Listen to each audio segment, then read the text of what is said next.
दोस्तों, हमारी दुनिया का एक बहुत बड़ा हिस्सा पानी से घिरा है। यह बात तो आप और हम सभी जानते हैं। यह पानी हमारी दुनिया में बड़े बड़े ओशन के रूप में मौजूद है, जो लगभग हमारी दुनिया के 71% हिस्से को काबिज किए हैं। बाकी बचे हुए 29% हिस्से में ही हम लोग लैंड एरिया के तौर पर रहते हैं, जिन्हें हम कॉन्टिनेंट्स कहते हैं। कहने को तो सभी कॉन्टिनेंटल एरिया को घेरे यह पानी का पूरा हिस्सा केवल एक ही ओशन है, पर हमने अपनी सहूलियत के लिए इस ओशन को अलग अलग हिस्सों के नाम से बांट दिया है, जिन्हें हम पैसिफिक, अटलांटिक, इंडियन और आर्कटिक ओशन के नाम से जानते हैं। आज की अपनी इस वीडियो में हम इन सभी ओशन में सबसे बड़े पैसिफिक ओशन के बारे में आपसे बात करने जा रहे हैं, जो हमारी दुनिया में इतने बड़े दायरे में फैला है, जिसके बारे में जानकर शायद आप काफी हैरानी महसूस करेंगे। यह ओशन हमारी और आपकी सोच से इतना बड़ा है कि अगर मान लीजिए कि पेरू और चिली के बीच में हम इस पैसिफिक ओशन में बॉटम की तरफ होल करना शुरू करते हैं और इस पूरी अर्थ को बीचों बीच से पार करते हुए दूसरी तरफ निकल जाए, तो यह होल वियतनाम और ताइवान के बीच मौजूद पैसिफिक ओशन में ही निकलेगा और यह पूरा एरिया पैसिफिक ओशन के द्वारा ही हमारी दुनिया में घिरा हुआ है। दोस्तों, आपको बता दें, अर्थ के एक हिस्से से लेकर आर पार करता हुआ दूसरे हिस्से तक किए जाने वाला होल एंटीपॉड कहलाता है। आपको जानकर शायद हैरानी हो कि पैसिफिक ओशन का दायरा इतना बड़ा है कि पैसिफिक ओशन में कई एंटीपॉड्स मौजूद हैं। अगर हम अपनी दुनिया के चारों तरफ गोल चक्कर लगाए, यानी कि हम अपनी अर्थ का सरकमफ्रेंस जानने की कोशिश करें, तो यह हमें 40,000 किलोमीटर के बराबर मिलता है। यानी कि अगर हम दुनिया में किसी एक पॉइंट से किसी एयरप्लेन को उड़ाना शुरू करते हैं, तो दुनिया का पूरा गोल चक्कर लगाने के बाद दोबारा उस पॉइंट पर पहुंचने में उस एयरप्लेन को लगभग 40,000 किलोमीटर का सफर तय करना पड़ेगा। और आपको बता दे दोस्तों कि पैसिफिक ओशन में ही कई पॉइंट्स के बीच की दूरी हमारी दुनिया के चारों तरफ की दूरी की लगभग आधी मौजूद है। यानी कि पैसिफिक ओशन कई पॉइंट्स पर नापने पर हमें लगभग 20,000 किलोमीटर की लंबाई में भी मौजूद मिलता है। अगर हम इंडोनेशिया से कोलंबिया तक फैले पैसिफिक ओशन की दूरी को नापेंगे, तो यह दूरी लगभग 20,000 किलोमीटर की लंबाई होगी, जो पैसिफिक ओशन की सबसे ज्यादा लंबी दूरी के पॉइंट है। अगर अनुमान के तौर पर आप जानना चाहेंगे, तो कोलंबिया और इंडोनेशिया के बीच फैले इस पैसिफिक ओशन में हम पूरे के पूरे 5 चांदों को लगा सकते हैं। ऐसा करने के बाद भी हमारे पैसिफिक ओशन में काफी स्पेस बाकी रह जाएगा। शायद अब आप इस पैसिफिक ओशियन की ह्यूजनेस से वाकिफ हो चुके होंगे। वहीं अगर आप खुद से इस ओशन का नजारा करना चाहते हैं, तो आप इसे एक साथ पूरा नहीं देख सकते हैं। आप केवल एक जगह पर खड़े होकर 5 किलोमीटर तक ही पैसिफिक ओशन को देख पाएंगे। जी हाँ दोस्तों, एक 6 फीट का इंसान अपनी आंखों से समंदर में केवल 5 किलोमीटर की दूरी तक ही देख पाता है, क्योंकि अर्थ पर रहकर हम उसके होराइजन यानी कि क्षितिज को देख रहे होते हैं और यह क्षितिज आगे जाकर कर्व शेप ले लेता है। इस वजह से हमें वहां पर आसमान और समंदर मिलता हुआ महसूस होता है। अगर आपको इस पैसिफिक ओशियन को और ज्यादा देखना है, तो आपको किसी ऊंची जगह पर जाकर इसे देखने की कोशिश करनी होगी। ऐसे में अगर माउंट एवरेस्ट पर चढ़कर भी आप पैसिफिक ओशन को देखना चाहेंगे, तो यह आपको 370 किलोमीटर दूर फैलाव तक ही दिखाई देगा। वहीं अगर हम पैसिफिक ओशन को देखने के लिए इंटरनेशनल स्पेस का सहारा लेते हैं, यानी कि अंतरिक्ष में घूमते लगभग 400 किलोमीटर की ऊंचाई पर मौजूद स्पेस सेंटर से पैसिफिक ओशन का नजारा आप देखने की कोशिश करेंगे, तो भी आप इसमें नाकामयाब ही रहेंगे। आइए अंदाजा बतौर हम गूगल मैप का सहारा लेते हैं और पैसिफिक ओशन में मौजूद इस आयरलैंड बोरा बोरा को ड्रोन कैमरा की हाइट पर जाकर देखते हैं।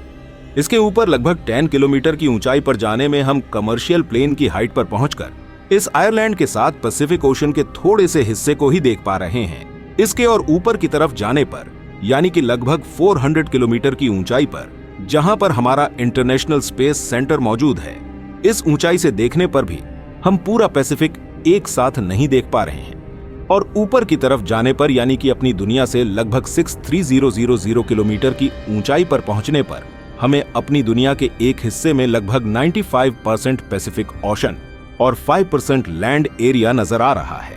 इस तरह यह क्लियर हो जाता है कि आसमान में गूगल मैप के थ्रू लगभग 63,000 किलोमीटर की ऊंचाई पर भी पहुंच जाने पर हम दायरे में बहुत बड़े पैसिफिक ओशन को पूरी तरह से नहीं देख सकते हैं। अगर आप आंकड़ों के तौर पर पैसिफिक ओशन को नापना चाहते हैं, तो यह लगभग 16.5 करोड़ स्क्वायर किलोमीटर के एरिया में फैला है।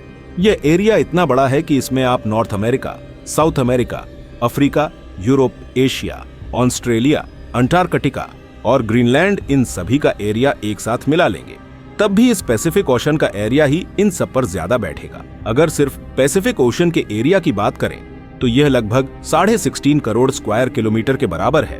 वहीं दुनिया भर में मौजूद पूरे कॉन्टिनेंटल एरिया या कहे तो लैंड एरिया को मिलाकर हमें 14 करोड़ स्क्वायर किलोमीटर का एरिया ही मिल पाता है। और यह लैंड एरिया अभी भी टोटल पैसिफिक एरिया का इतना कम होता है कि लगभग इंडिया जैसी 8 कंट्रीज की लैंड भी अगर इसमें प्लस कर दी जाए तब जाकर यह लैंड एरिया पैसिफिक के बराबर बन पाएगा। दोस्तों, यह तो थी अब तक पैसिफिक ओशन की सरफेस की बात। अगर बात इसकी गहराई की करें तो आप पाएंगे कि यह ऊपर से जितना फैला हुआ है उतना ही ज्यादा अंदर की तरफ गहराई लिए हुए भी है। इसकी गहराई को समझने के लिए अगर हम अपने सौरमंडल में मौजूद किसी और प्लेनेट से पैसिफिक ओशन को कंपेयर करें तो हमें क्या रिजल्ट मिलते हैं, चलिए जान लेते हैं।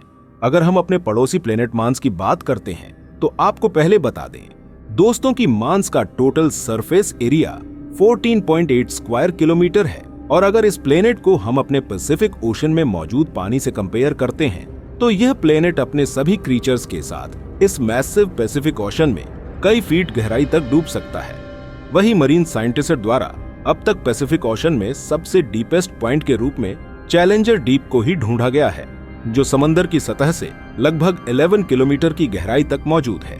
पैसिफिक ओशन में मौजूद ये कोई अकेला डीपेस्ट पॉइंट नहीं है, इसके अलावा और भी डीपेस्ट पॉइंट इस ओशन में ढूंढे जा चुके हैं जिनकी गहराई लगभग 10 किलोमीटर है, जो फिलिपिन ट्रेंच, टोंगा ट्रेंच और कुरिल कमचाटका ट्रेंच के नाम से जाने जाते हैं। दोस्तों, आपको याद दिला दे कि अब तक हम यह सभी बातें और आंकड़े केवल 4 में से एक पैसिफिक ओशन के बारे में ही दे रहे थे। हमारी दुनिया में पैसिफिक के साथ साथ और भी ओशन मौजूद हैं जिनका जिक्र हम आपसे फिर किसी अगली वीडियो में कर सकते हैं।